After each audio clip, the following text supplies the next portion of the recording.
जर तुमच्या घरी एक वाटीभर रेशनिंगचं तांदूळ शिल्लक असेल तर हा व्हिडिओ तुमच्यासाठीच आहे. तर बघा, मार्केटसारखा खमंग ढोकळा आपण एक वाटीभर रेशनिंग तांदूळ आणि अर्धी वाटी चण्याच्या डाळीपासून बनवणार आहोत. तर बघा, एक वाटी रेशनिंग तांदूळ आणि अर्धी वाटी चण्याची डाळ स्वच्छ पाण्याने धुवून घ्यायची. दोनदा धुवून घेतल्यानंतर पाणी ओतून ती 4 तासासाठी भिजत ठेवायचं आणि भिजत ठेवल्यानंतर ते आणखीन एकदा स्वच्छ पाण्याने धुवून घ्यायचं आणि त्यातील पाणी काढून घ्यायचं आणि त्याचं वाटण तयार करायचं. तर बघा, मिक्सरच्या भांड्यामध्ये आपल्याला हे सर्व आपण जसं इडली तयार करण्यासाठी बॅटर बनवतो ना, तसंच आपल्याला हे बारीक करून घ्यायचं आहे. आणि त्यानंतर बघा, आपल्याला त्यातीलच पाणी थोडंसं ओतून हे मिश्रण बारीक करून घ्यायचं आहे. तुम्ही बघू शकता अशा प्रकारे हे बॅटर झालं आहे.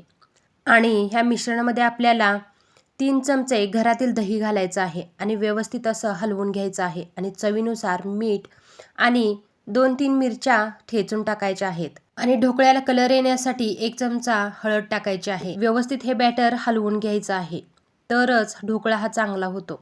त्यानंतर त्याच्यामध्ये 1 पळीभर असं तेल सोडायचं आहे आणि ज्या ताटामध्ये आपल्याला ढोकळा करायचा आहे त्या ताटाला तेल लावून घ्यायचं आहे आणि गॅसवर कढई ठेवून त्यामध्ये स्टँड ठेवून त्याच्यामध्ये पाणी उकळण्यासाठी ठेवायचं आहे. त्यानंतर आपल्याला त्या मिश्रणामध्ये खायचा सोडा 1 चमचाभर टाकायचा आहे. आपला पोहेचा चमचा असतो ना, तो चमचा भरून आपल्याला खायचा सोडा टाकायचा आहे आणि त्याच्यावर पाणी ओतून असं एकसारखा फेटून घ्यायचा आहे.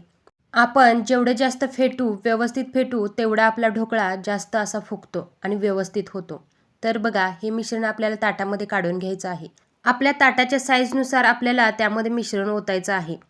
कढईतल्या पाण्याला उकळी आल्यावरच आपल्याला त्यामध्ये आपलं हे ताट ठेवायचं आहे आणि त्याच्यावर झाकण झाकून ठेवायचं आहे. तर बघा, अशा प्रकारे हा ढोकळा तयार होतो.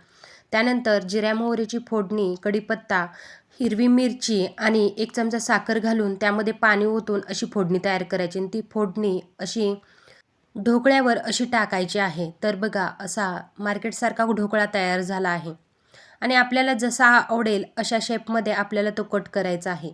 जर तुम्हालाही ढोकळा खायला आवडत असेल तर हा असा ढोकळा नक्की ट्राय करा आणि जाता जाता तेवढे चॅनेलला सबस्क्राईब करा.